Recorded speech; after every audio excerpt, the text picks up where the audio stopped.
But in this case, ang pinaka-student natin is the community. Okay? Yun yung gusto nating pagsilbihan or gusto nating tulungan.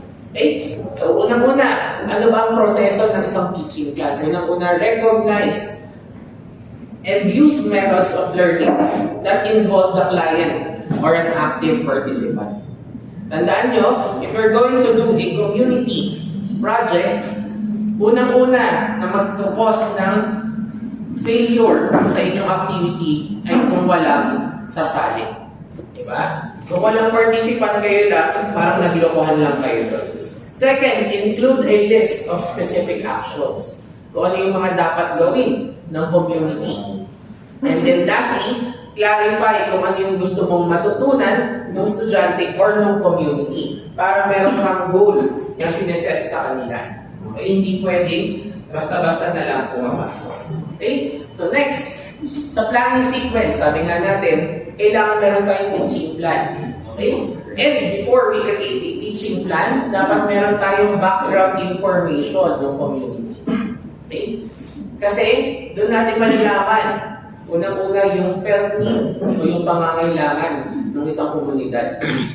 Okay? So doon natin mababase kung ano yung mga dapat nating ituro or dapat nating talakayin. Kung saan sila ay magiging active participant or tutulong or magiging parte ng ating community activity. Okay? So steps in writing a health education plan, ano yung pagkakasunod-sunod? So una-una, assess the learning needs. Tulad nga ng sabi ko, ano yung mga pangangailangan. Second, before content selection, dapat magkaroon ng determination na technique na mas bagay o mas naaangkop. Okay? So, ano yung mga technique natin? Di ba? Meron tayong return demonstration. Okay? Ano pa? Film showing. So, depende yun sa gusto nating target population. So, kung bata, mas maganda yung film showing or puppet show. Or pag nakakatanda naman, maganda yung return demonstration. Para at least alam nila kung paano gagawin. Okay? So, dapat i-identify natin bago tayo mag-formulate ng isang teaching plan. Okay? So, lastly, tulad ng sabi ko, kailangan meron tayong goals na dapat ma-attain. Dapat binibigyan or sineset natin sa community na dapat ito po yung kailangan ng activity natin. Okay? Para mag-strive sila to achieve that certain goal. Dapat din sinasabi natin kung ano yung magiging reward sa kanila once na-hit nila yung certain goal na yun. Kasi once na na-hit nila yun, syempre, magkakaroon sila ng incentive. So, mas mag-strive sila to reach that certain goal and to get the objective of the activity. Okay? So, tandaan ha, when it comes to your behavioral objectives o yung objective ng isang community, meron tayong tatlong condition. Okay? Tatlong criteria. Unang-una, the condition. Ano yung condition na yun? Yung testing situation. Yung mismong area na yun, ano ba yung sitwasyon ng komunidad? Second, yung performance. Gaano ba ang capability ng community to perform or to be active in that certain activity? And then lastly, yung criterion. Ano yung criterion? This is your evaluation. Ano ba yung state ng performance nila? Did they perform well? Okay? Or hindi ganun kaganda. And, tandaan nyo, this is a three-way process. Para mag-success ang isang activity, all three should be present. Okay? Ngayon, kung sa criterion bagsak, yung state ng kanilang performance, according to you, is not well, dapat mag-adjust ka. Okay? Dapat meron kang mga certain na ginagawa para ma-achieve nila yung objectives or goals na natin. Okay? And so, they will perform more. Okay? Next, we have taxonomy. Familiar kayo with taxonomy? Ano yung sabihin ng taxonomy? Ano yung sabihin ng taxonomy class? Tandaan natin, taxonomy is a way of classification. Diba? Taxonomy, isang example nga is yung genus and species. Diba? Kung nagpapangalan tayo ng bacteria, merong genus and merong species. Ano yung sabihin ng genus?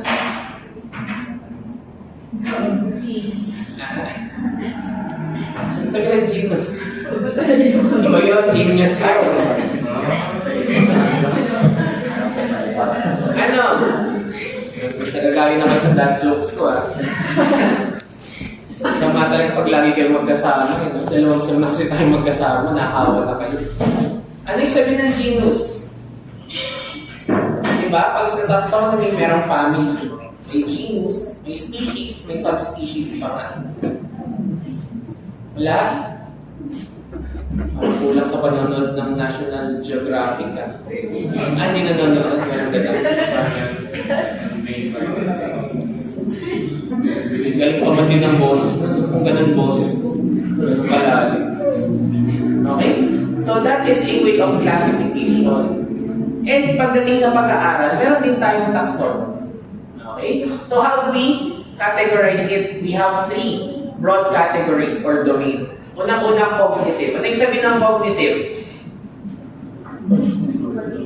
Pag-iisip. Second, affective. Ano yung sabihin ng affective?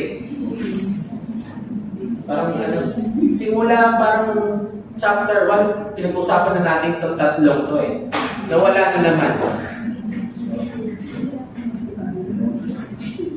Nag-auto-delete, nag-override yung data. Na-reset, sir. Na-reset? Okay, baka ibang reset yan. Baka may tumugtog bigla dyan. Tapos biglang lingon na gano'n. Okay? Affective, that is more on the emotions. Okay? Yeah, affective. And then third, psychomotor. Psychomotor is on the skills.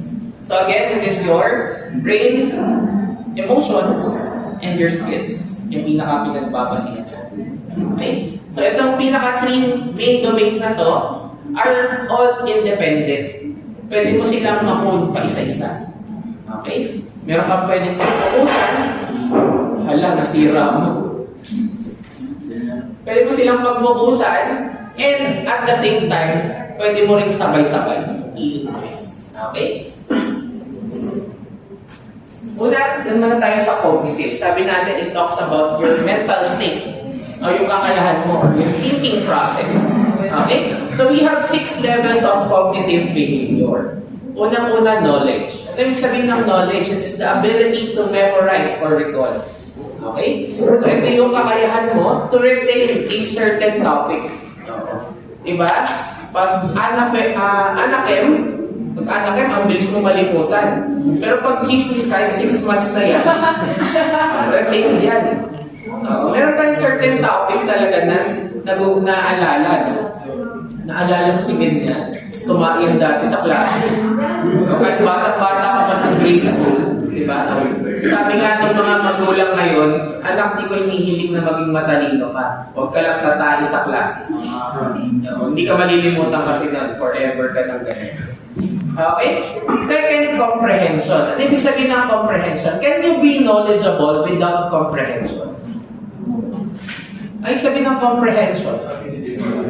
Okay? It is your ability to understand. Okay? So, kung pag nagbabasa ka, pwede kasing ma-retain. Actually, you can be knowledgeable without comprehension. Anong pinagkaiba niyan? Kasi nga, knowledge is retention. Pwede ginasa mo, naalala mo yung phrase na yon, pero hindi mo siya naiintindihan. Okay? Hindi mo alam na ang ibig sabihin pala nun ay ganito. Okay? For example, nabasa mo na Escherichia coli are lactose fermenters. Okay? Escherichia coli, yung bacteria are lactose fermenters. So, retain sa'yo na ang E. coli lactose fermenter. Pero hindi mo alam na ibig sabihin nun, they are sugar fermenters. Okay? You have no idea. Okay?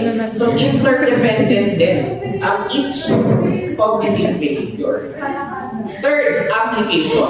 Ano yung sabihin ng application? Kung kaya mo magamit sa daily yung natutunan mo. Okay? So, it is the ability to relate something that you have learned to your daily life. Okay? Yung bang phlebotomy, pwede po nating ma-relate everyday.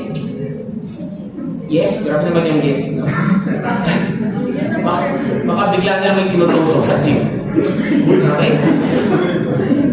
So, hindi naman po daily. During the times lang po na kailangan natin gawin yon or pag nag-work na tayo. Pero hindi naman daily. Okay? During work hours na. Pero it is something that you heard very or use the concept. Diba? Paminsan yung aral mo, na ang way kulay? is superficial. Pwede siyang makita.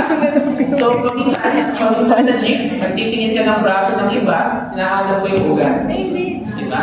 That is something that you can apply pag natutunan mo na. Fourth, analysis. Ano yung sabihin ng analysis? It is the ability of a learner to recognize and examine a structural information. So, na-break down mo into constituents. Okay? So, anong ibig sabihin niyan? Mala Sherlock. Okay? Meron kang nakita isang idea, pero na-breakdown mo na kung ano yung nag-lead to that certain idea. Okay? So, pag may sinabi sa'yo, to do blood extraction, hindi lang basta-basta tusok. Gagawin mo yung step-by-step procedure. Kasi na-analyze mo na kung ano yung mga dapat na gawin. Okay? Fifth, synthesis. Ano yung sabihin ng synthesis? It is the ability to put together or merge parts of elements. Kung kanina yung analysis, it is the breakdown. Okay? Yung synthesis, it is the build-up of idea. You start at a small idea, building it up into an eventual new idea. Okay? So, ano yung tinatawag dyan? Diba? Inferential. Ano yung sabi ng inferential? Again, kakatapos lang natin. Wala, nalimot na. Bumagyo kasi last week, no? Kasama. Inangin. Lakas mo yung hangin. Parang ulan lang naman last week, no? Naulanan ba kayo? Nahugasan, no? Yung knowledge. Nangalawang. Okay? Inference. Ano yung sabi ng inference? Yung question para malaman mo yung minute details. Okay? So, ganun siya. Di ba? Anong type ng reasoning meron si Sherlock? Deductive. Ano yung sabihin ng deductive? You start at a general idea going to smaller specific details. Ano naman yung kabaliktaran ng deductive? Ano? Seductive, iba yun. Iba yun. Although baka sa seductive may mabuo, pero iba yung mabubuo doon. Anong kabaliktaran ng deductive? Inductive. Kabaliktaran naman to, you start small, going to the general idea. That is the difference between analysis and your synthesis. Okay? Analysis, deductive. Synthesis, inductive. Okay? And then lastly, evaluation. Tandaan nyo, for all cognitive domain, sa huli dapat meron tayong evaluation. Ano yung evaluation? It is the ability to judge. Okay, sobra-sobra na kayo dyan. Iba pala yun. Judgmental lang pala yun. Okay? So, anong pinagkaiba ng evaluation? It is a learner's judgment. That means na merong science behind sa pag-judge mo. Okay? So, next time pag ginari kayo judgmental ka masyado, sorry, I'm just evaluating. Diba? Mas mabigat tayo. Diba? Lakas mga pogi points. Pinaganda mo lang yung pang-uhusga.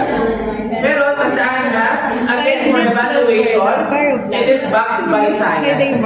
Okay? So, merong science involved. For example, pag namuhusga ka kung ugat ba to o litid, diba? Anong difference? Pag nagpalpate ka, yung bounce o yung lambot. Pag masyadong matigas, most likely that is litid. Okay? So, dyan mo din tinitignan, di ba? Backed by science or backed by kung ano yung inaral. Next, affective. Okay? Sino ang mas affective? Male or female? Ito naman, pag-aawahin ko na naman kayo, no? Male or female ang mas affective? Female daw, sabi ni Menzi. Menzi, defend your answer. Okay. So, depende naman, no? Hormonal din kasi. Mas stable hormonally ang males compared to kasi meron kayong buwan ng dalaw. Okay, huwag kayo masyadong baka sugurin niyo ako. Nakapula pa man din ako ngayon. Medyo easy target ako ngayon. Okay. So, yun ang sabi, kasi hormonal imbalance. During the time na may dalaw kayo, which is once a week, naman sana madagdagan. Once a month. Once a month. Kung naman sana madagdagan pa, no? Once a week. Grabe na 4 times a month. Dapat mga napkin nun. Nagbago. Okay? So, that is your feeling domain. Okay? Feeling domain. Kung ano yung nararamdaman mo. Okay? So, unang-una, anong yung mga different affective domains? Okay? Unang-una, receiving. Okay? Ano yung sabihin ng receiving? Parang iba na naman yung sinasabi dito. Malapit na. Are you a giver or receiver? Ha? Di ba ba mali? Mali. Ano? Okay. So these are levels of your affective behavior. Okay, una-una, receiving. Ano yung sabihin ng receiving? Iba yan, iba yan. Anyone would like to tell me ano yung sabihin ng receiving? Diba? Ano yung acts of love mo? Giving gifts or receiving? Love language. Diba? Party, pag sinabi ng receiving, yun yung nagkakaroon ka ng stimulus. Okay? Stimulus ha? Meron kang nakukuha behind. Or that is specifically a reward on your end. Diba? Pag may nakuha kang reward, syempre, ano ka pa? Siyam na nandyan. Huwag naman sana may reward ka nang nakuha, disappointed ka pa. Okay? So, ganyan lang naman yung receiving. Actually, receiving can be both positive or negative stimulus. Okay, tandaan natin, meron tayong negative stimulus na ginagawa pag hindi gusto natin or hindi natin nagustuhan yung behavior. That is punishment. Okay? Wala naman siguro dito naka-receive ng punishment na nandun sa happy. Medyo iba na yun. Medyo iba na yun. Baka papunta na yung 50. Wag tayo doon. Okay? Second, responding. Ano yung sabihin ng responding? It is the ability to react to an experience. Okay? To react to an experience. Diba? Meron tayong tinatawag na condition or conditional learning. Ano yung conditional learning? Pag na-experience mo na, automatic na yung ginagawa. Okay? For example, may kaibigan kang mangiliti sa tagiliran. Diba? Sinusundot yung tagiliran mo. Ngayon, pag tumabi sa iyo yung kaibigan mo na yun, kahit wala kang ginagawa, what is your instinctive reaction? Umiwas. Okay? Umilag. Wala nang siguro na napak. Okay? So, yun po yung ating learning experience. That is our reaction. That is our response to that stimulus. Third, valuing. Ano naman yung valuing? It is the learner's ability to accept na ang isang nalaman niya ay may worth. Okay? Yan yung hinahanap natin, no? Yung worth. Ay, ito lang. Diba? Dapat yung inaaral natin, alam natin na mapapakinabangan natin. Kaya sobrang sama ng loob nyo, aralin yung anakin. Iisip nyo, saan ko ba gagamitin? Ay, favorite subject. Grabe, parang naglulukuhan tayo dito. Favorite namin yun. Favorite nyo yun? Sige, sabihin ko kay Doc Rob, tsaka kay Doc B, hirapan yung buka. Favorite? Ay, nagawa na. Gawin. Ay, paano? Nagawa na. Okay? So that is the value that you give what you learn. Okay? Fifth, organization. Ano yung sabihin ng organization? The way you categorize. Okay? Kung paano mo sinasort out yung iyong learn topics. Diba? Kung ako pagdating sa sorting, inuuna ko yung mas mahirap. Okay? Doon ako nagpo-focus. Or, siyempre, bilang estudyante, anong pinagpo-focusan mo na aralin? Inuuna mong pag-focusan yung delikado ka. Ay, itong subject na ito, feeling ko, papasa na ako dito, hindi na ako magre-review. Review ako dito sa anak, medyo delikado eh. Wala ka pang review.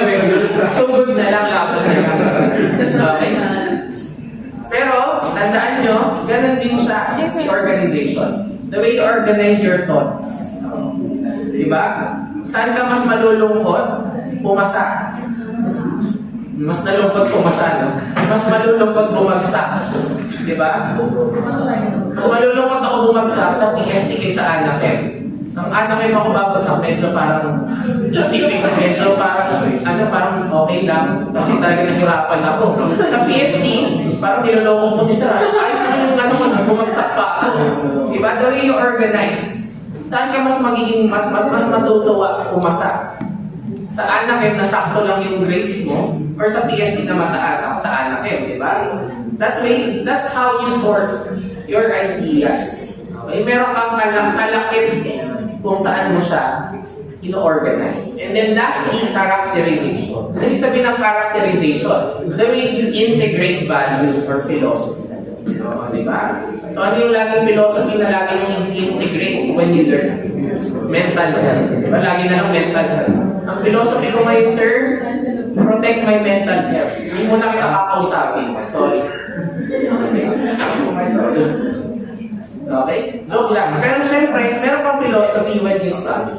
Okay? So yan yung mga gusto natin or ginagawa natin. And saan natin usually napapractice ang affective domain? Una-una, affective questioning. Ano yung affective questioning? Tinitignan natin yung interest. Okay? Second, case study. Inaalam natin yung nararamdaman ng isang tao. Third, role-playing or simulations. And then lastly, group discussion. Okay? Bakit part na affective ang group discussion? Sa tingin nyo? Diyan lumalabas yung galit nyo sa isa't isa. TOT nang nagkakaroon ng argument. Joke lang. Siyempre, there is an argument. Okay? You protect your idea from each other. So, kaya po nagkakaroon ng affective doon. Lastly, psychomotor. Sabi nga natin, this is your skills domain. Pag pinag-usapan natin yung skills, we have 5 levels. Unang-unang, imitation. Ano yung sabihin ng imitation? Panggagaya. Kung kaya mong gayahin. Okay? Ang imitation, tandaan natin, class, it is the lowest level of demonstration. Okay? Ginaya mo lang kasi, hindi siya ganun ka perfect or masterful yung skill na nagawa. Okay? So, usually, movement lang or observe activity lang yung ginawa mo. And usually, these are unacceptable. Okay?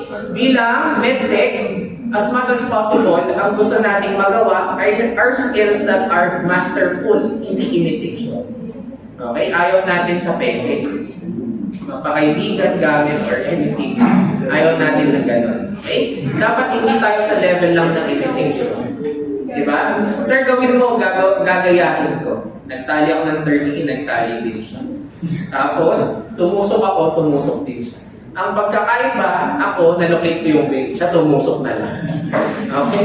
Diba? Bakit naman yung ginaya lang? Sabi, kasi sa nakita ko, tinusok mo lang eh. Tinusok mo lang din. Diba? Masterful. Nagtali ka ng 30K, paribon. Sobrang skillful.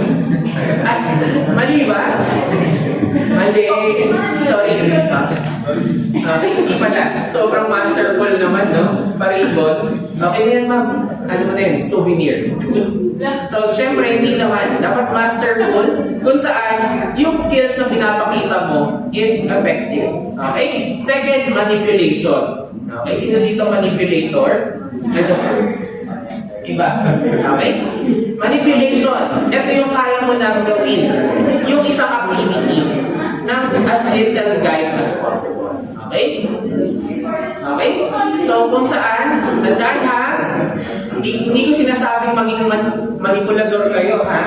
Sinasabi ko lang dito that when it comes to manipulation, you can guide others. Okay? Pwede mo nang ituro or pwede kang magbigay ng step-by-step procedure. Third, precision. Okay? Ito yung gusto nating mangyari. Pag sinabi natin precision, ito yung kaya na natin gawin yung isang activity or isang skill kung saan wala na or lessened na yung pinaka-error. Fourth, articulation. Ano naman articulation? It is a logical sequence of action kung saan zero or as much as possible, wala nang nangyayaring error. And lastly, naturalization. Okay? So ano yung naturalization? Ito yung skills na almost as easy as breathing. Okay? Hindi mo na naiisip na magkakamali ka and wala na talaga na magkakamali.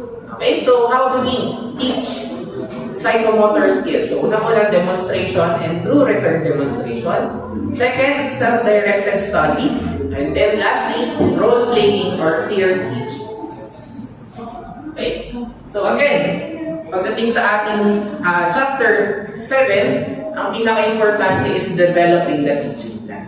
Okay? Tandaan ha, when we develop a teaching plan, meron tayong pinaka-ginagawa. Okay? We need objectives, we need to target the problem, and we need to set goals. And then lastly, we need to evaluate. Okay?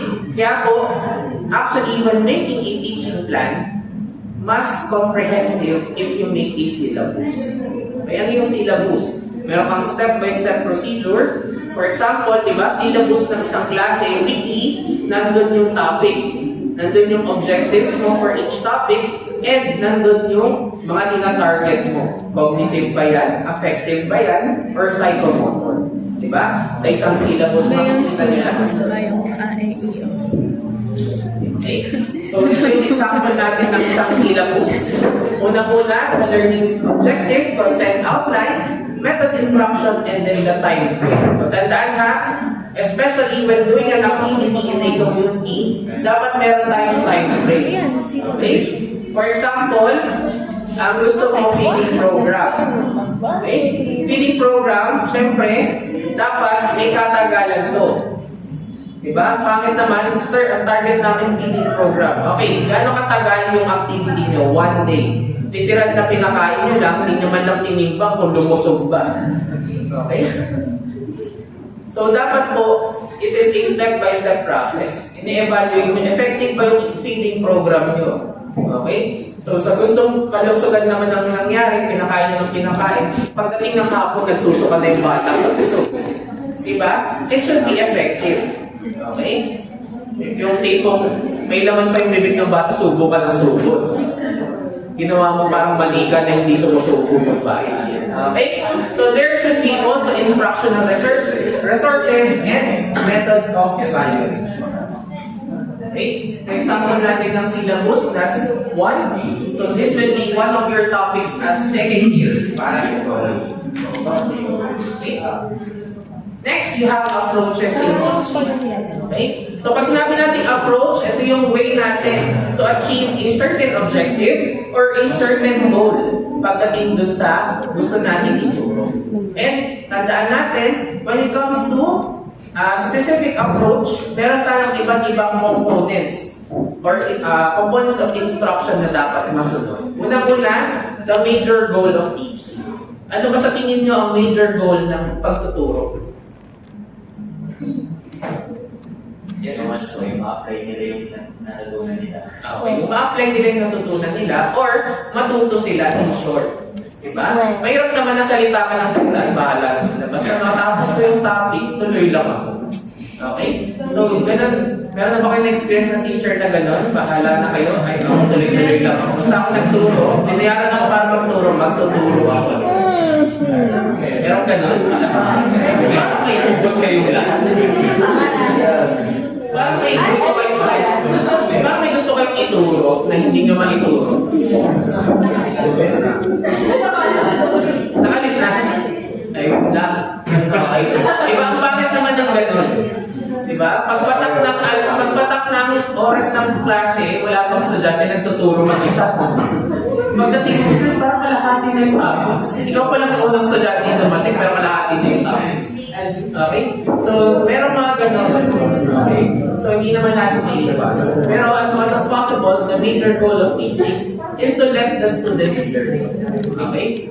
Para matuto sila and ma-apply nila. Okay? Second, what is the nature of the subject? Paano ba dapat ituro yung isang subject? For example, parasitology. Parasitology, it entails identification of the parasite. Pero, paano pag tinuro mo na never mong pinakita yung parasite, dinescribe mo lang? Pwede ba yun? Kaya ba yun? Describe mo lang, no? For example, si Ascaris lumbricoides, it is a white. And yung elongated parasite. So, isip mo, what elongated? Parang sinulit. Hindi ka sure. Di ba? Dapat din po, may visualization na yun. Okay? Third, teaching learning process. Okay? Teaching learning process. Pag nagturo ka, dapat natututunan and dapat vice versa. Okay? Bakit vice versa? The teacher should also learn from the student. Okay? Paminsan kasi baka outdated na yung tinuturo. Paminsan meron tayong mga metric na pananggupan ng Mastika ka o may mastika? Ano pa? Panood lang nila ko lang. Okay? Fourth, roles and responsibilities of the teacher. Dapat meron tayong responsibilidad bilang guro or bilang gabay ng estudyante. Pero expectations from the student. So, dapat din, yung expectation ng isang estudyante ay matching natin. Ay, ano bang expectation usually sa isang teacher? Ha? Oh, Yogi. Sana walang magsabi, pumapasok ko ng maaga, pas na ako doon. Ano, expectations ng usually sa isang teacher? Siyempre, unang-una dapat pumapasok. Basta pumapasok, okay na. Parang okay ko naman ako doon, nandun pa naman ako. Ano ba? Diba, basta nagtuturo, okay na ba sa inyo basta nagtuturo? Dapat po malinaw magbigay ng physical update. Malinaw magbigay ng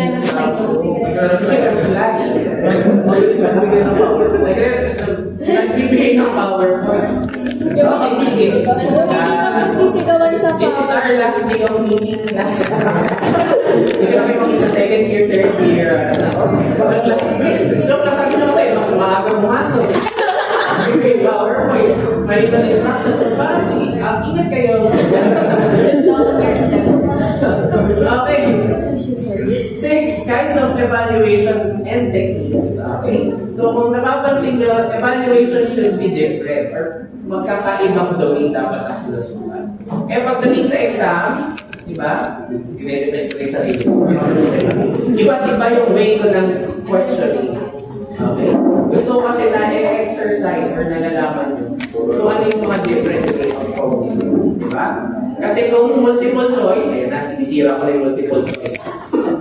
Kasi kung multiple choice, knowledge-based lang, memorization. Di ba? But modified true or false, depend ko rin lang sa quiz. Modified true or false, nandun na yung comprehension, pumapasok na yung comprehension. Okay. Diba? Ito yung way ko ng panggagaslight dun sa exam. So, expect nyo na, last day yung final exam, mas mahirap. No. Bawal ba? Yes, sir.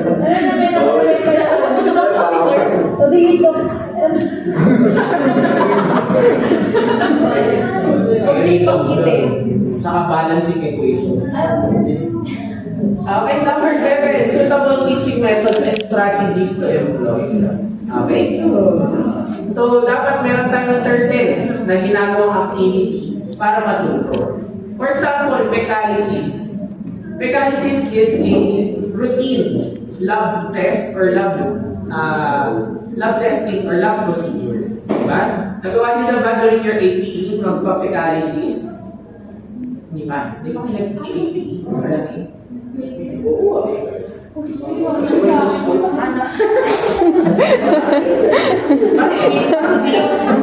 Para saan ba yung sakripisyon ng mga yung tumalaan? Para saan? Like, effort niya na magpigil nung sakit ng chan niya, binyahin niya pa, pagkatapos ang sama na lang yung Miss Alice. Pero hindi ko sa akin. Kaya pala ka na nila. Ginahin ko pala. Diba? Dito lang sa course na to, natutuwa pa yung kaklase mo na tumaki ka sa klase. Diba? So, meron tayong certain suitable method ng paggawa. For example nga, sa pecalysis, it should be demonstration and return demonstration. Diba? Ang bakit naman na pecalysis, ano lang, no? One-sided lecture lang. Turo sa inyo. Ito yung steps, students. Okay? I expect you na master nyo na yung skill. Diba? And meron tayong certain na dapat na ginagawa to evaluate properly and to conduct yung activity. Okay? So meron tayong traditional way of approach. So ito yung dinidiscuss natin kanina.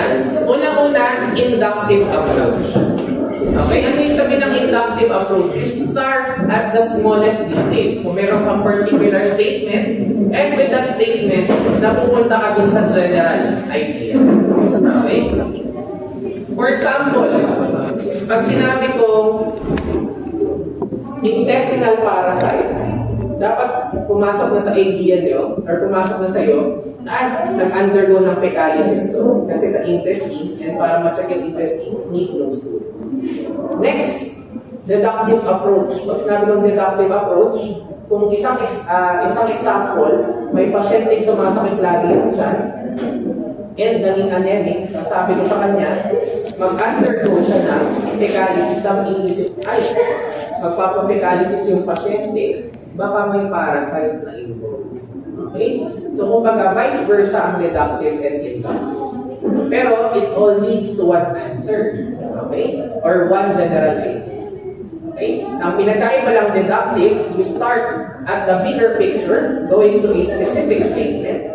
See, inductive naman, you start to a specific statement to a general or bigger. Okay? So, teaching and learning strategies and methods. So, unang-una, what is a strategy? So, pag sinabi natin strategy, ito yung specific plan natin or approach kung saan yung teacher devises a certain achievable goal. So, again ha, dapat achievable. Dapat makuha or ma-meet yung pinaka goal na yun. Okay? Paano kung nilagay mong goal? Kunyari, unang-unang time na nag-fecalysis kayo, ang goal ko, dapat alam nyo na kung paano gawin nang hindi ko tinuturo. Pwede ba yun? Kaya ba yun? Hindi, di ba? Dapat there is certain na sukat ng activity na yun. So, dahil alam ko, you have zero experience, dapat yung achievable goal ko is hanggang dun lang sa magawa ng tama yung procedure pag pinakita ko. Diba? That should be achievable. So, unang-una, for a strategy to be achievable, dapat instructional. Okay? Dapat tinuturo sa inyo yung step. Diba? Sabi nga ng isang vlogger, step by step. Step by the step, magsasuccess din tayo. Okay? So, instructional method, ano yung sabihin doon? Dapat, meron tayong proseso na sinusunod. Okay, meron tayong methods na ginagawa. And when it comes to the teaching process, meron tayong iba't ibang way of teaching. Unang-una, lecture. Tulad ng ginagawa ko ngayon, this is a lecture, a one-sided way of teaching. Okay? Nanggagaling yung idea o yung pinaka-tinuturo sa teacher. Second, group discussion. Ano naman ang group discussion? Madaming nagbabato ng idea or tinatawag din natin na brainstorming. And third, one-to-one instruction. Okay, nangyari na to. Karoon ako ng estudyante last sem. One-on-one lang kami. Nag-enroll siya or nag-apply siya ng special class. So, one-to-one instruction lang yung labas. Para kaming nag-usap lang kami or nag-kwento. Okay? So, ganun ang one-to-one instruction. Tinuturo lang sa'yo ng sa'yo lang. Walang iba na gagawa. Second, demonstration and return demonstration for psychomotor. Third, gaming and simulation. Okay? So, gaming and simulation, iba yan. Ibang gaming ang nasa isip niya.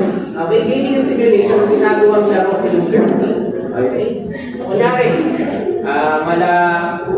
ano bang mga gaming na nakaka-family feud? Okay, nag-survey ako ng 100 students. Okay? Ito yung top 5 na pinaka-poging MLS instructors. Siyempre, una-una, pagbaliktad nun, G mo medyo video. Pagbalik nun, si Doc Villarado. Ganun talaga yung leveling niya. Kaya kakabahan ako pag dun sa isa dun sa top 5 lumabas Joel Matamis. Parang may mali doon. Okay? Or role playing. May role playing. Nagkakaroon lang no acting. Di ba? Ginawa niyo yan? Saan niyo ginawa yan? Role playing. Saan niyo ginawa role playing? So, sa ready ka na role play. Kasi Hindi niyo ba ginawa sa... Ano yung isang Wala pa sa akin. Wala pa sa inyo? Hindi na ba first year ano ba yung sa pleboto? Yung may pleboto? PMNX. Di ba first year PMNX? Ay, sinasabi ko, nabura na naman yung ano eh. Di ba kayo nag-gana dyan? Role playing ng extraction? Nandun kasi si Dong Slick sa tabi namin nakatayo. Nandun talaga pa sa laboratory sa nag-role playing yung iba doon. Unboxing. Unboxing. Ay! Di ba role playing?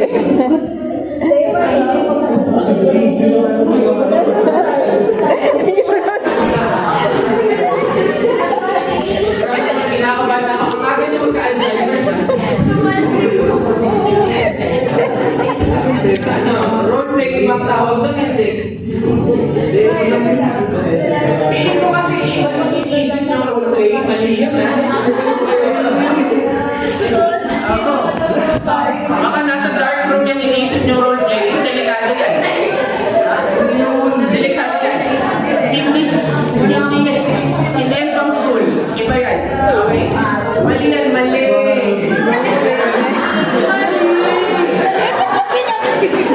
Iba yan.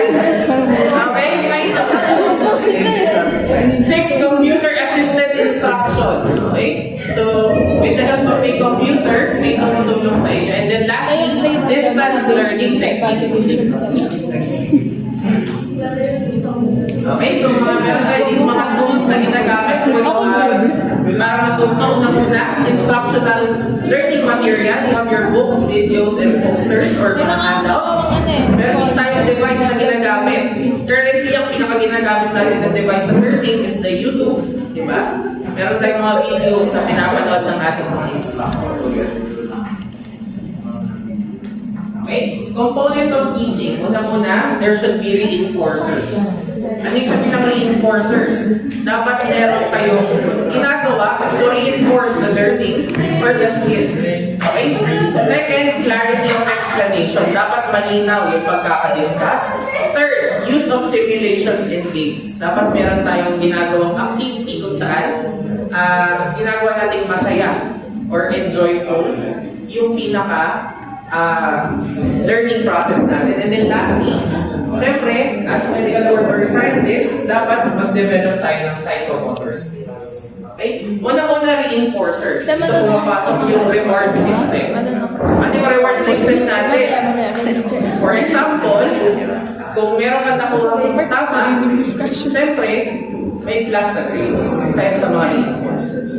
Okay? Pero tandaan natin ha, reinforcement can be two-way. It can be a negative reinforcement or a positive reinforcement. Positive reinforcement, reward. Negative reinforcement, punishment. Okay? So, ganun po siya. Clarity of explanation. Kung malinaw ba, understandable ba yung pagkakapaliwanag, or pasok ba doon sa kakayahan ng tinuturo? Okay? Diba? Nakaranas na ba kayo ng teacher na hindi ganun kalinaw mag-explain? Apo. Okay? Uy, anong STIs? Wala na, nag-name drop na ng subject. Okay? Diba? Ang hirap pag ang ginagamit na terminologiya or terminologies ng professor ay hindi layman's term, scientific. Okay? Diba? Mga jargons na ang lalalim. Tapos ikaw, isa ka lang ordinaryong mamamayan. Pwede ba? Mas mababa. Diba? Punta ka sa community. Yung tinuturuan mo, Although hindi man magandang sabihin, no? Pero hindi kasi lahat doon is capable of reading and writing.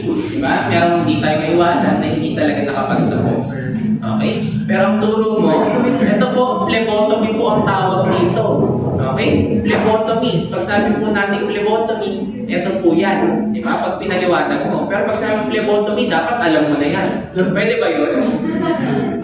Diba? Hindi po pwede. Dapat po pinapaliwanag ng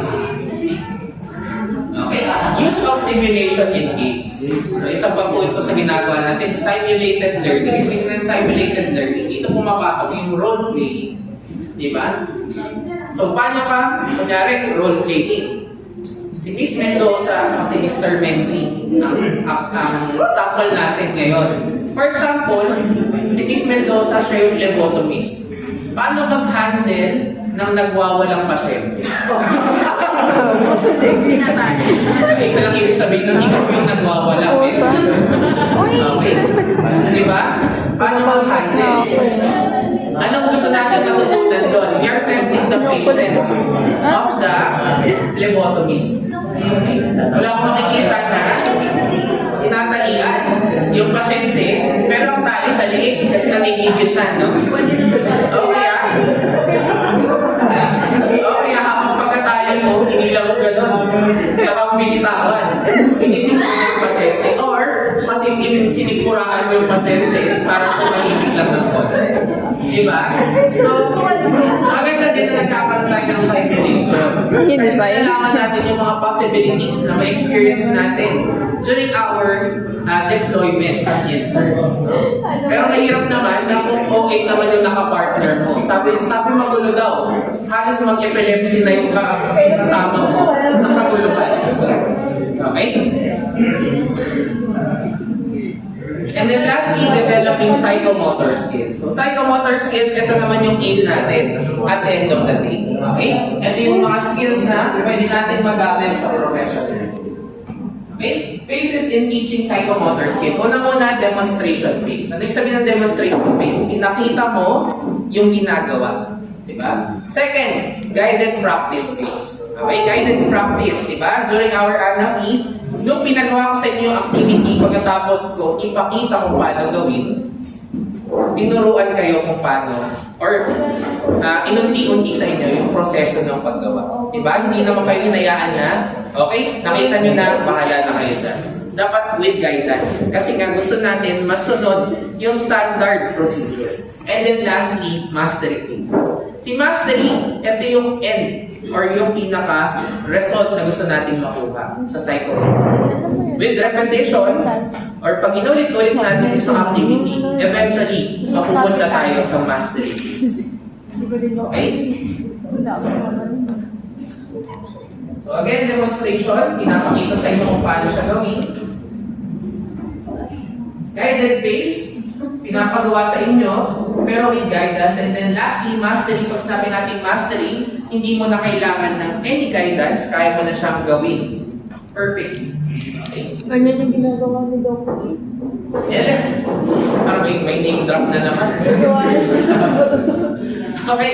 So pagdating sa demonstration, meron tayong elements para masabi natin na effective yung natuturo natin. So again, unang-una, before we do any psychomotor skill, dapat yung equipment natin available na. Kaya gawin natin.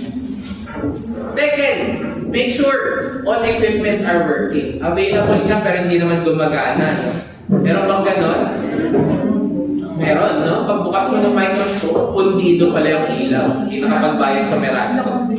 Okay? Third, yung dry run of the procedure.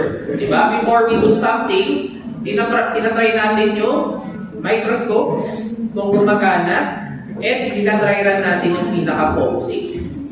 Fourth, arrange the environment. So, dapat realistic as possible. Okay? Dapat nandun yung nararamdaman mo yung pressure ng environment. Diba? Paano naging realistic as possible ang phlebotomy? Magsama ka ng relative na mausisa. Yung nasa likod mo, sumisilip sa balikat mo. Tama ba yan eh? Diba? Ewan ko hindi ka ma-pressure nun. Pero that is part of the process. Huwag naman sana nagtatali ka pa lang ng 30K, nandun na siya sa braso ng upunan. Nandyan ba nandyan? Or meron din paminsan, mas marunong pa sa'yo. Ito yung ugat ko, oh. Wala pa. Paupo pa lang sa extraction area. Diba? Tapos pag tinusok mo doon, wala naman doon yung ugat. No? So paminsan, dapat po, masecure natin na tayo yung nagsasabi, sige po, confirm ko, i-check natin. Diba? Dapat may tama tayong way of guidelines. Kasi nga, meron tayong step-by-step procedure. And dapat, as much as possible, kung meron tayong gagawin, ituro natin yung rationality. Okay? For example, nagtali ka ng 30K. Explain nyo, para saan yung 30K? Okay? Ano ba siya? Aesthetic lang. Maganda po kasi kulay blue. Diba? Explain nyo. Ito po kasi, kaya po natin siya ginagawa para mag-pull po yung blood, yung pressure dun sa area, and mas maging palpable po yung pains. Okay? 7, refer to handouts or textbooks. Mas maganda naman yun, no? Mas kapani-paniwala. Okay. According to Medja Video 2026, 3 to 4 inches po from the site of extraction ang 30K. Tama ba? Ilang inches? Ibang 3 to 4 inches na nasa isip ni Menzi. Menzi, medyo delikado na yan. Okay? And then lastly, be sure to adhere to all principles for good patient care. Okay? Next, assessment. How do we assess psychomotor skills? Siyempre, dapat yung pinaka-end result nito is na-perform masterfully. And, tandaan natin, pag na-perform mo masterfully, for example, phlebotomy, ano yung end up mo? Dapat meron kang sample na lang. Hindi lang, porket ko, ang galing niya mag-30K, ang galing niya tumusok, hindi man lang umara yung pasyente, pero at the end of the day, walang nakuha. Masasabi mo ang masterful yun? Sabi mo bang masterful yun? Hindi. Pinuri mo pa, uy, ang galing ng kamay mo, ang galing mo. Tapos nakailang bomba na nung syringe. Diba? Siyempre dapat, at the end of the day, tama pa din, or yung pinaka-end result mo nagawa, or nagawa, which is yung blood extraction. Napanglupa na pala ulit. Kasi hindi mo ka tinatanggal yung 30K. Naranasan na ba mabomba ng syringe? Alam mo po Tapos kulang na lang maging toko, no? Tapos iling ng iling. Tapos paminsan kagaslight ka pa. Hindi ka po kasi nagtubig eh.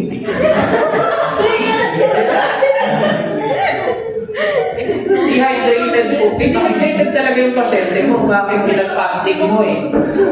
Sasabihin mo, hindi ka kasi nagtubig, mali mo.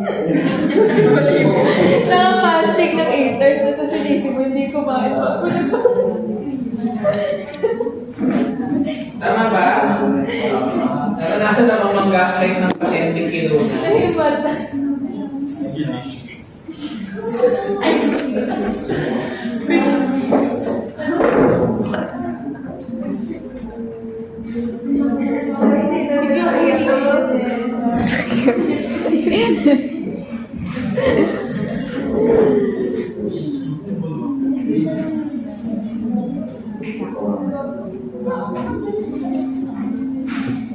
Yun na wala naman yung ugat ko, hindi ko kasi nakukuha yun. Ay, sa after na report sa BSC, magkuha na tayo. Titignan lang natin kung nananalaw. Ay! Bunot! Eh, loko, walang gusto ko. Huwag ka na lang din. Huwag ka na lang.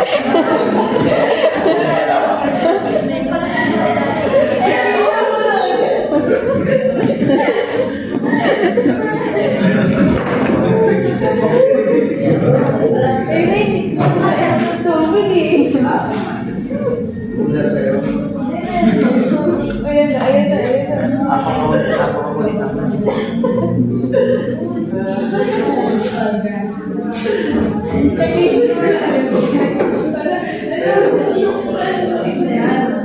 Huwag na yan.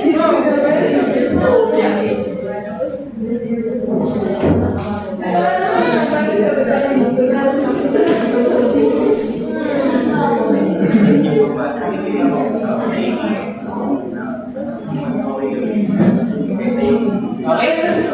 So let's go to chapter 8, traditional strategies, teaching strategies. So una-una, lecture. Lecture, tulad ng sabi ko, it is what we are doing today.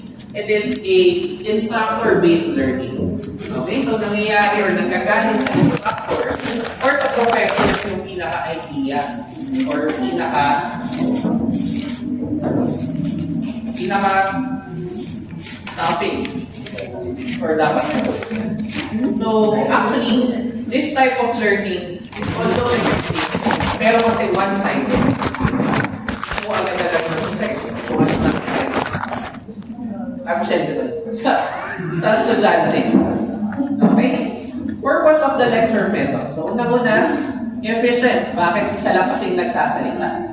So, matatansya mo yung oras ng tapos mo. Second, it is intended to stimulate the students' interest in a certain topic. Third, it can inspire people to apply or emulate yung working personalities. Okay? Fourth, it helps the student to integrate or synthesize a large body of knowledge. And fifth, it can clarify difficult portions. And then lastly, dapat lang, malalaman mo na valuable yung knowledge na natututunan. Okay? Anong advantage and disadvantage ng isang lecture? Unang-una, advantage economical. Bakit economical? Kasi nga, isa lang nilang tuturo. Okay? So, mas konti or mas matipid sa time and at the same time sa resources. Second, the lecturer can enhance the textbook. Paano? By enriching it, by discussing each topic. Third, during a lecture, pwedeng mag-serve yung professor as a role model. Okay, sinong role model yung professor? Ikaw, sir. Ako, naglulukan na lang tayo. Medyo may konting bola. Sabihin niyo na, sino? Yung talagang matalino naglulukan tayo dito. Sir, ikaw ba? Oo. Diba? Ako? Sino? Sino si Sir Manny?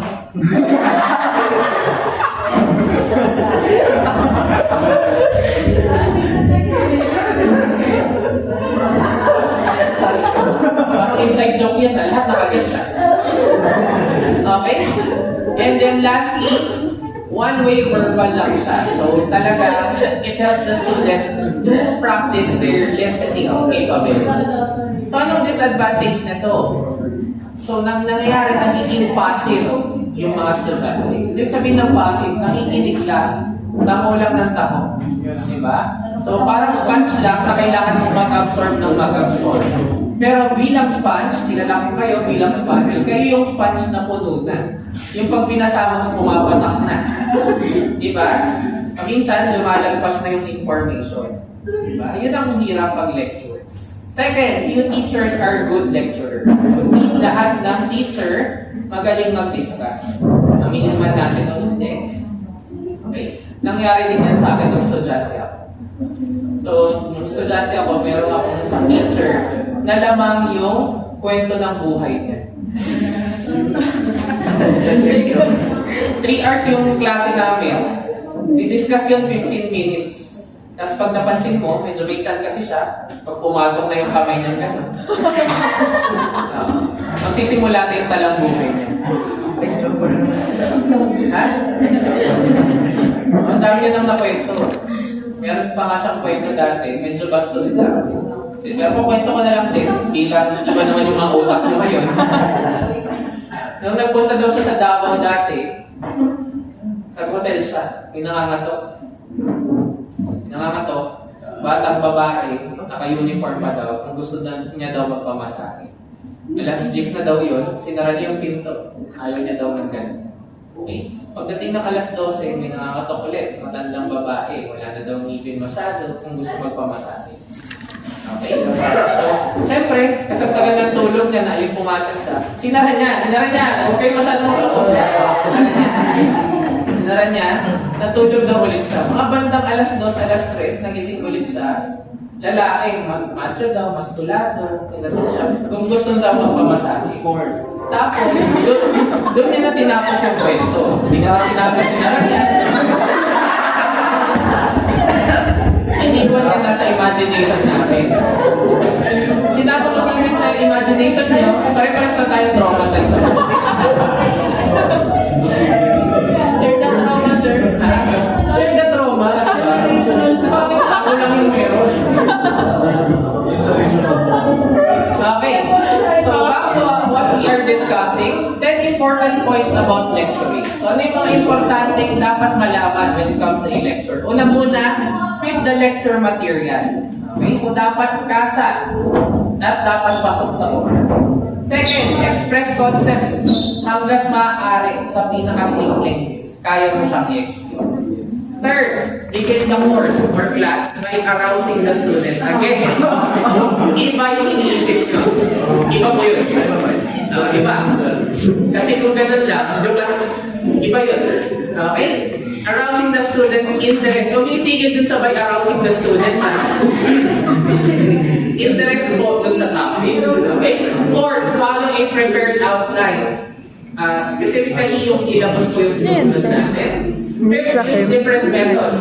So, dapat maiwasan natin yung monotony or boredom. And six, develop art interest. Seven, give students enough time to digest. Dapat meron din tamang oras para ma-process nila yung knowledge na natututunan nila. Eight, conclude the lesson by conducting what was taken after the week. Okay, so dapat kinoconnect natin or dapat medyo nagkakaroon pa rin ng reinforcement.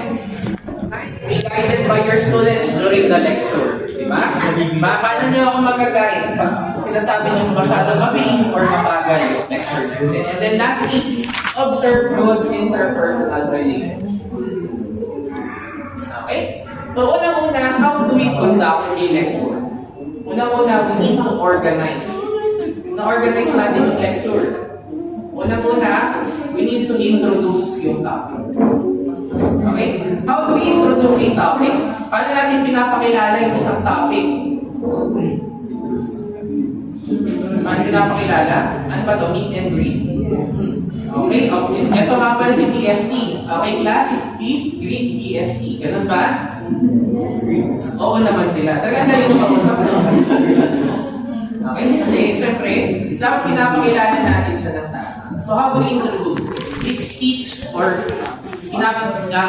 we introduce PST kung ano ba yung pinakalaman as a whole or the general idea behind the subject. Okay? Second, the body. Okay? Ano yung body?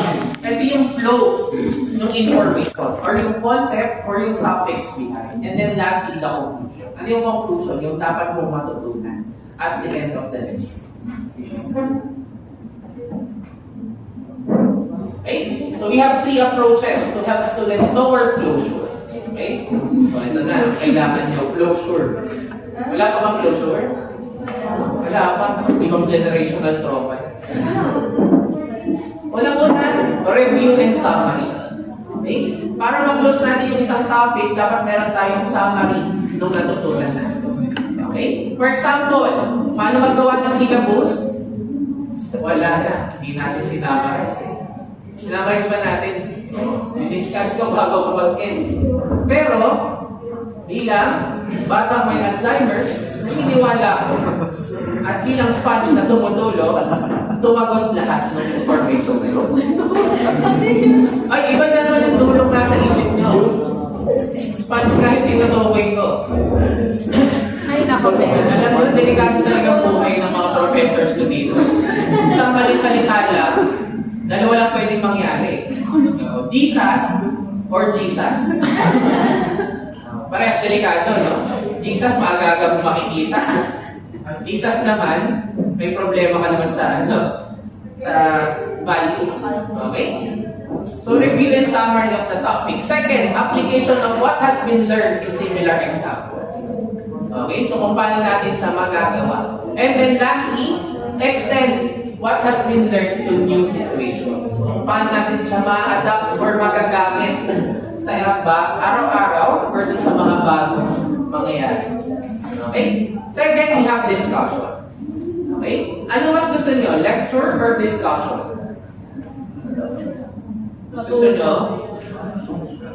Lecture, kung i-compare natin yung dalawa, si lecture mas organized kasi isa lang nagsasalita. Sa discussion, lalo na kung lahat ay very active, sabay-sabay, ito yung tinatawag natin na parang palengke. Tony Gonzalo. Hindi ba yan? Si Tony G yan. Ganda natin yung Okay? Pagdating sa discussion kasi, brainstorming yan. So lahat may kakayahang magsalita, mag-raise ng topic or okay? So yun lang. Usually ginagawa to sa larger group. Ang problem lang, mas konti yung kaya natin i-accomplish. So anong importance or purpose ng discussion? Unang-una, para mabigyan yung mga mag-aaral ng kakayahan para ma-discuss yung natutunan nila or to apply yung mga principles na yun.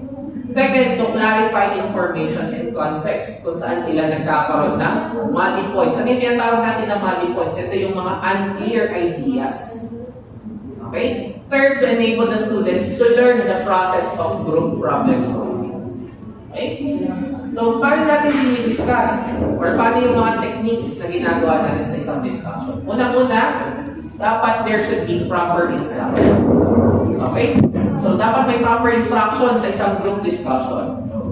Kunyari, ito muna magsasalita, tapos paisa-isa tayo. Diba? At least doon, paisa-isa yung idea umiikot. And, dapat sa instruction doon, walang magbabatin. Kailangan matapos yung idea ng isa bago tayo mag-raise ng concerns na sa idea. Ang hirap, di ba? Na kung kada salita mo, may sumasagot, may kumokontra. Sino ka? Si Robin Padilla. Sinong lang? Okay? Di ba? Ang hirap nun. Napuputol lagi yung idea mo. Okay? So, dapat continue. Second, dapat may ground rules. Okay? Ground rules, unang-una, dapat walang kutsilyo sa group discussion. Di ba? Usong-usong ngayon yung saksakan. So, di ba? Saksakan ng ballpen. Okay, pwede medyo safe pa ng ballpen. Wala pa din. Okay? So, dapat meron kang rules na dinidecide na 5 minutes lang for each discussion and for each topic. Okay? Third, physical arrangement. So, dapat may setting. For example, nakakupuan kayo, naka-circle, or naka-encircle kayo for a group discussion. And then fourth, dapat meron kayong mga post questions. So, ano yung sabihin ng post questions? Ito yung mga tanong na targeted dun sa topic para malaman kung magiging effective ba yung okay? So, dapat tandaan din natin, kung meron tayong mga dapat pag-usapan, meron ding mga topics na dapat iwasan. So, ano yun? Ito yung tinatawag natin na discussion stoppers. Ito yung nagpapatagal or umuubos dun sa oras natin. Unang-una, dapat may sapat na wait time. Okay? Kasi kung insufficient yung wait time, hindi mo na napaprocess. Diba? For example, kung ako nag-discuss ako ng topic, nagtanong ako, class, naiintindihan ba? Bilang napasot ako, 1, 2, 3. Okay, gets nyo na? Tuloy tayo. Diba? Nag-iisip ko sila, naiintindihan ko ba? Lumalabas pa yung demonyo at yung angel sa dito. Sabihin ko, kaya hindi ko naiintindihan. Diba? Nag-internalize ka pa. Ano ba? Saan ba ako nahirapan? Tapos nag-move on na ako. Hindi naman siya tama. Dapat may tamang process. Second, the rapid reward. Ano yung rapid reward? Okay? Dahil nag-discuss ka, pending. Discuss ka ulit, pending. So, tuloy-tuloy lang yung reward na binigay mo. Hindi nagkaroon ng process na, ano ba, tama ba yung ginawa? Or hindi. Third, the program answer. Okay, ano yung program answer? Okay? Ito yung ginagawa pag merong mga visitors. So, di ba, mga evaluators na visitor. Okay, class? Kunyari, tatanong niya to. Sagutin ko yan. Tama ba yun? Naranasan niyo na ba yun? Program answers, no? Okay, tatanong ako. Ano you ganitong topic, tapos sasagot nyo in unison. Ito yung sagot. Di ba? Parang nag-ubos na kayo ng oras nun. Kasi pag sinabing program answers, walang thought process dito. Okay? For non-specific feedback questions. Okay, ano yung non-specific? Pag sinabi ko, okay, magulo ba yung discussion? Isipin nila, saan siya magulo? Okay, kung iisa-isa ito, naintindihan ba yung tamang pagbuo ng teaching plan? Diba? At least don't target it. 6, teachers ego-stroking. Ano yung sabihin ng ego-stroking? Yan na, tumatawa na naman si Becky. Iba na naman ang nasa isip niya. Ano yung sabihin ng teachers ego-stroking? Yung pagmamalaki ng isang class. Okay? So, nasa isip niya, may magaling ako. Flex lang ako ng konti sa mga estudyante. Okay? So, kumbaga, parang pinapakita niya na magaling siya. Or masyado niyang ini-emphasize or sinasabi, ay, ang galing kong class, no? Na-discuss ko to. Diba? Discussion stopper yun. Paminsan, lalo lang kung ang estudyante inisip, hindi ka naman magaling pa.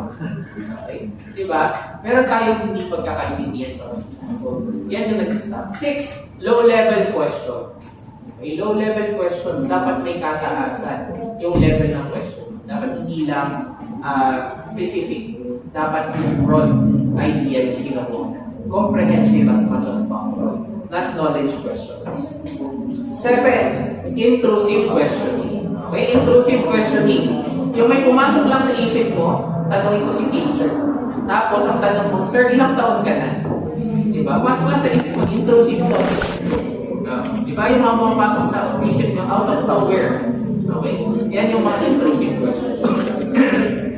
8, judgmental response. Ano yung judgmental response? Ay, hindi ko gusto yung sinabi ni Sir. Against to, sa relihiyon ko, kontra ito. Diba? Pero mga ganun din. So, doon natitigil yung discussion. 9, cutting students off. As much as possible, kung isang professor ayaw na napuputol yung discussion, ganun din sa estudyante. Diba? Pag sinabi mo, op, teka, mali ka. Lalo tumatagal. Diba? And then, lastly, creating a powerful emotional attitude. Okay? So, diba? Kung nag-set up ka ng isang environment na malungkot, may background music ka pa na nakakaiyak, tapos umiiyak yung estudyante mo, syempre, lalong tatagal yung din. Okay? Third, questioning. Okay, so, isa pa to. Diba? Questioning. Kung tinatanong kayo dun sa mga topic, para malaman kung saan yung area pa dapat mag-focus. Diba? Diba? Okay, type of question. Knowledge base. Ano yung sabihin ng knowledge base? Descriptive. Kung ano yung nakalagay sa paragraph doon, may tinanggal na ako na certain word doon, kasi yun yung itatanong. That is factual. Second, clarifying questions. Ano naman yung clarifying questions? Meron kang nililinaw. Okay? May bibigyan ka ng focus. So for example, okay class, clarify ko lang.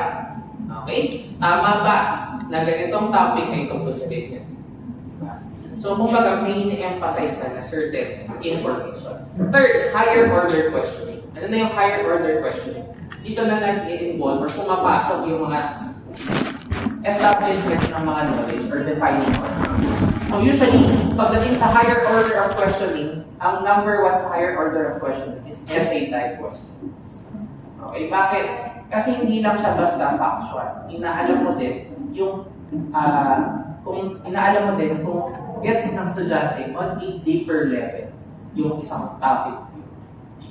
Diba? Kung kaya niyang i-explain on his or her own words, that means na nandun siya sa comprehensive or comprehension.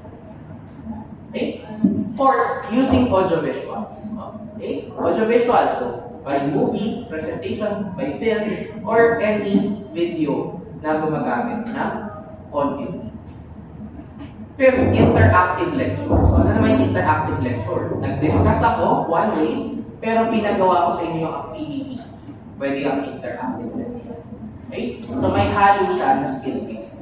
Okay? Second, what are the different types of activity-based teaching strategies? Okay, so pag sinabi na activity-based, that means na merong involvement ng estudyante. Kumikilos or gumagalaw. First, cooperative learning. Ano yung sabihin ng cooperative learning? Usually, ito yung tinatawag natin na body system. Meron kang ka-partner that will help you understand. Pag nag-discuss yung teacher, pwede kang magtanong, uy, ito, hindi ko masyado na-gets. Cooperative. Meron kayong, nagtutulungan kayo to understand a certain topic. Second, simulation. Okay. Simulation, so pumapasok na dito yung real-life experience or real-life learning. I-emulate natin yung stress and yung environment para magawa natin. Third, case studies. Sa case studies, pumapasok dito yung inaaral natin yung mga previous na pangyayari para ma-apply natin if ever may experience natin. And then lastly, problem-based learning. Pag sabi natin problem-based learning, dapat po nakafocus dun sa pinaka-problema, yung pinaka-pinag-aaral. Okay? So sa cooperative learning, meron tayong 3 groups. Merong formal group. Pag sinabing formal group, kayo talaga yung laging magkasama or pinag-partner talaga kayo officially. Second, informal. Kung sino yung makatabi mong usually, siya yung nakakatulong sa'yo informally. And third, base group. So ito yung larger group. Okay? So usually pagdating sa mga orientations. Simulation, dito pumapasok yung game-like na teaching. And then, types of simulation, meron tayong written simulation. Ano yung sabihin ng written simulation? Kumbaga, pinapagawa tayo yung step-by-step procedure pero sinusulat para malaman kung nasusunod ito ba. Second, role-playing simulation. So, ginagawa mo na siya physically, pero hindi pa ganun kataas yung pressure. Okay? So, controlled environment pa. Third, mediated simulation. Yung mediated simulation. Meron mga visual presentation na present you a problem and isa-solve nyo. So, magkakaroon kayo ng mediation. Third, more physical simulator. So, dito na ginagawa mo na yung life-size models para gawin. For example, during anatomy, ang simulation natin ng muscular system is the muscular model. Okay? And then lastly, computer simulation. So, dun sa computer, meron kayong process na ginagawa. That is life-like study. Okay? Case studies. So, analysis ng incident na nangyari para if ever mangyari, ma-apply mo na yung pinaka-ginawa. Okay? Again, problem-based. Meron tayong problem na sinusunod.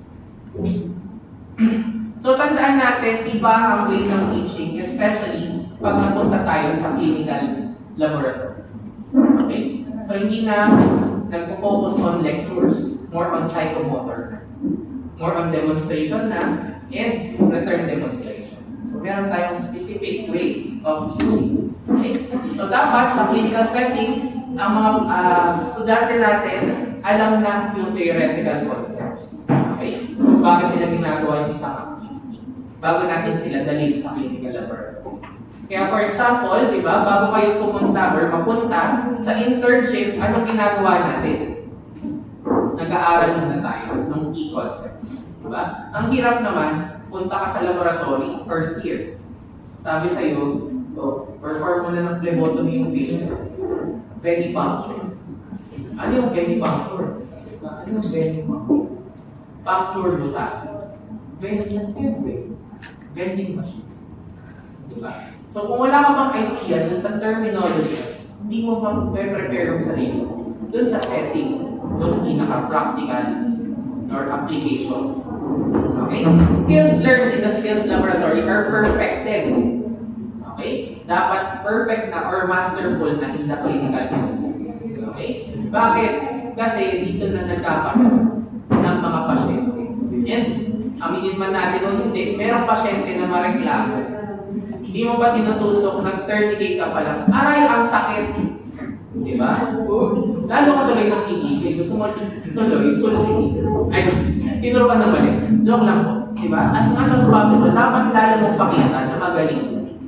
Okay? Flex mo konti. Huwag nyo gagayan yung lumalabas na video kayo sa TikTok.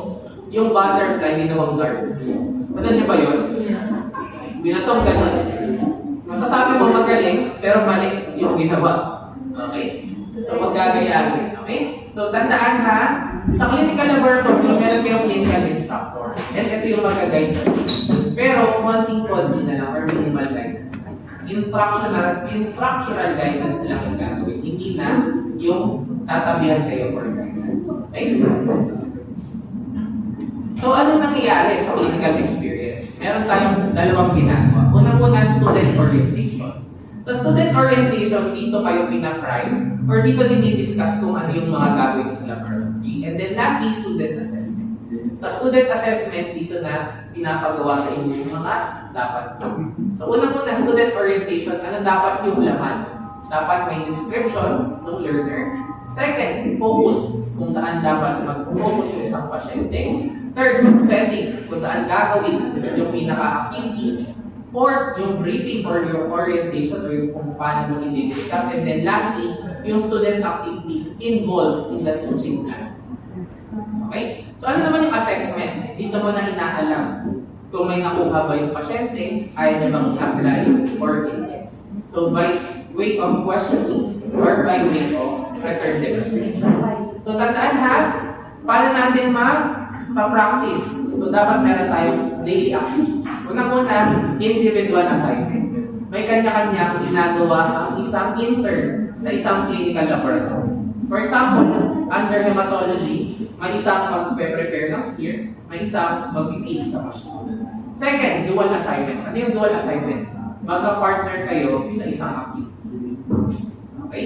So, pwede kayong maghati sa isang gagawin or pwede kayo sa step na to ikaw or sa step na to siya. Okay? And then lastly, alternative assignment. Ano yung sabihin ng alternative assignment? Ito yung mga supportive activities. For example, alternative assignment, papagawa mo or papadraw mo yung perfect smear para at least ma-visualize nila kung yung itsura ng perfect smear. So pagdating naman sa clinical evaluation process, meron tayong tinatawag na formative evaluation. So ano yung formative evaluation? Ito yung ongoing evaluation ng isang estudyante or intern. So sa daily activities na, okay, can be graded or non-graded. Okay? Summative evaluation naman, ito na yung sa end, sa dulo or pinakapagtapos ng clinical experience. So dapat lang, pagdating sa activities or sa clinical learning experience, dapat meron tayong tinatawag na conference. So dito mo dinidiscuss yung pinaka-end upload station. Okay? That is chapter 8. May katanungan po ba? Specifically sa clinical learning experience. Methods of teaching. Wala? Wala po ba ito? Uwi na to. Nararamdaman ko na.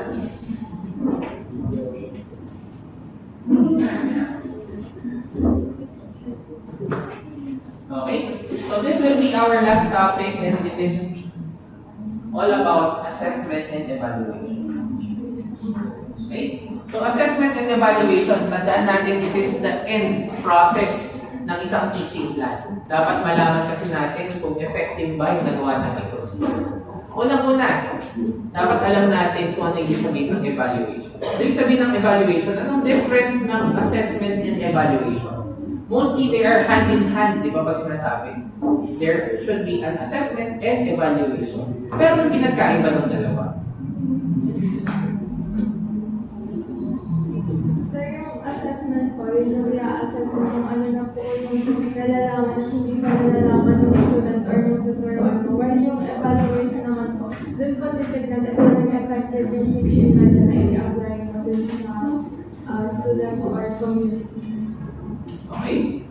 Meron pa? Meron pang pinagkaiba ba? Ang assessment and evaluation? Ganda. Okay? Tandaan, pag sinabi natin assessment, it talks about a certain tool or meron pang rubrics for grading. Pero pag sinabi mong evaluation, dito pumapasok yung values. Okay? So, lahat naman sila tungkol dun sa natutunan nila. Okay? Yung assessment and evaluation. Pero, mas madami kang kino-consider ng evaluation. Okay? So, lahat na ng status or yung value and quality, lahat na pumapasok sa evaluation. Okay? So, tandaan natin sa clinical area, ito yung setting kung saan stress-provoking. Okay? Ano yung sabihin ng stress-provoking? Nakakapigay siya ng anxiety. Okay? Kasi nandito na lahat ng external factors that can produce stress. May pasyente, may mareklamo, okay? Merong mga CI, staff na pinapansin lahat ng kilos mo. So, wala ka na masyadong freedom. Okay? So, sa political education. So, how do we assess? We have different techniques. Una-una, meron tayong tinatawag na 1-minute paper. Ano yung sabihin ng 1-minute paper? I will give you 1 minute to tell me ano yung naintindihan nyo dun sa topic. Okay, so explain nyo ano yung mga naaral nyo and nabasa nyo or nagets nyo dun sa isang topic. Okay? Dun sa 1-minute paper na yung check ko, pag may nakita ako na may kulang pang idea, i-discuss ko. Ganun ang 1-minute paper. Second, directed paraphrasing. Ay sabihin ng directed paraphrasing, meron akong certain phrase na sasabihin and gusto ko i-paraphrase ko. Ibig ng paraphrase, use it in your own terms. Diba? Doon ko malalaman kung naiintindihan nyo talaga yung discussion. And lastly, the muddiest point. Ano yung sabihin ng muddiest point? Ito yung area kung saan gulong-guluhan, hindi mo maintindihan. Okay? Pero, pag sabi natin muddiest point, hindi ibig sabihin yan, ganyan ka nakadumi. Wala ka nang nag-gets. Diba? Muddiest point lang. Hindi ko naman sinabing, lumubog ka na sa puti. Okay? Ang masama niyan, nag-e-enjoy ka pa. Sir, wala ko naintindihan, pero tuwak-tuwa ka pa. Meron na bang naranasan ganyan? Muddiest point lang ha, isang area lang ng topic. Huwag yung lubog ka na. Evaluation of student learning. So how do we evaluate? Una-una, by testing the student. Okay, una-una, anong mga pwede nating types ng questioning? Yung favorite nyo, nilagay ko sa kulay green. Green means go. Pero ang gusto ko kasi stop. Okay, multiple choice questions. Masyadong mababang way of learning. Okay? So, it cannot test the higher levels of learning like critical thinking. Walang critical thinking. Meron lang sigurong critical. Oo. Pero critical thinking wala. Second, true or false questions. So, pero yung true or false ko, yellow pa lang. Ito pa lang sa yellow. So, still part of the lowest level of learning. Kasi bakit? Bakit siya pinoconsider na part ng lowest level of learning? Kasi, kung modified true or false, ang sasagot ko na lang true para hindi ko nababago. Tama ba? Pares pa tayo ng ano? Pag hindi ko gets kung ano yung dapat kong baguhin, true na lang yan. Pero, pag true or false dapat, kung sulat yan false, hindi ko yan gets. Diba? Pag modified true or false, medyo napapaisip ka pa. Ano yung nagpamali doon? Ano yung dapat? Pag naging modified true or false na siya, bumababa na siya sa papuntang matching question. Okay? So matching questions, still part of lowest level of knowledge testing, pero nagkakaroon na ng structure and functions. Okay? So kumbaga, napo-correlate mo na bakit sila yung magka-partner. And then lastly, essay type questions. So ito na highest level of questioning na. Bakit? There is freedom to express yourself. You undergo synthesis and analysis of the question. Okay, you analyze yung question, you create an answer and synthesize in such a way na na-explain mo yung answer. Okay, kaya ganun yung essay type questions. And pagdating naman sa healthcare education, hindi ko alam kung nauubusin mo. Okay, pagdating sa evaluation ng healthcare education, syempre iba pa rin yung proseso. Okay? Unang-una, there should be process evaluation. Tama ba yung pinagdaan ng planning or process? Okay? Second, content evaluation. Yung laman ba nito will target specifically yung alam or dapat matutunan ng ating target population. Third, outcome evaluation. Dapat malaman natin kung ano yung effect. Maganda ba o hindi. And then, fourth, impact evaluation. Ibig sabihin ng impact evaluation, kung nagkaroon ba ng involvement yung community. And kung worth it ba, na ituloy ba yung activity. And then lastly, program evaluation. Pag sinabi natin program evaluation, dito na pumapasok yung mga key points or mga inputs ng ating target population. So, nag-assist na siya sa audience, para i-judge or para husgahan kung sa tingin ba nila maganda yung kinalabasan ng program. Okay? So that is the end for chapter 7, 8, 9. Again, kailan yung gusto ang exam? Monday 8 to 9 na? Or gusto niyo bukas?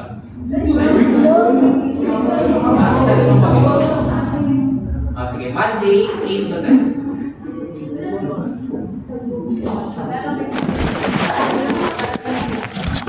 Lahat ng pili kasama ko. Papasok ko na doon. Sir, anong type ng exam? Anong type ng exam? Highest level of question. Essay na. Sige na ng adobo sa akin. 1/2. Joke lang, walang naka-perfect ng case. Ang highest is 28 out of 35. Pero ginawa ko na lang siyang 30.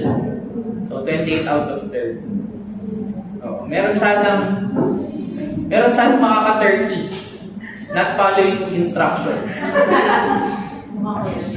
Nakalagay kasi doon, right? True or false. May naglagay ng T at F. Okay. So, yun lang naman. May katanungan bang pa ba? Sir, anong type ng exam? Monday talaga? Sure na kayo? Or Tuesday? Kasi sabi nyo traffic.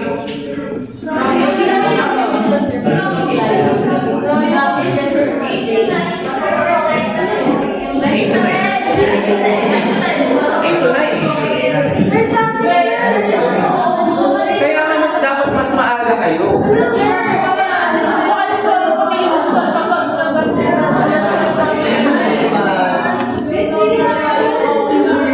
nga pwede din naman ng Friday.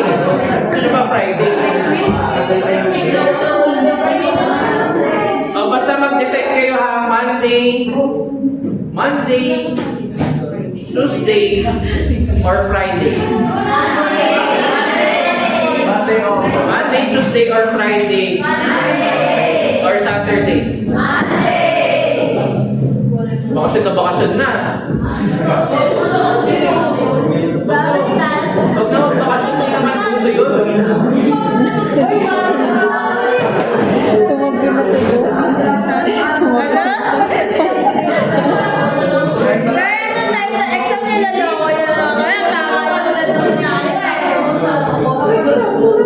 Wala na type ng exam, kayo na bahala. Multiple choice.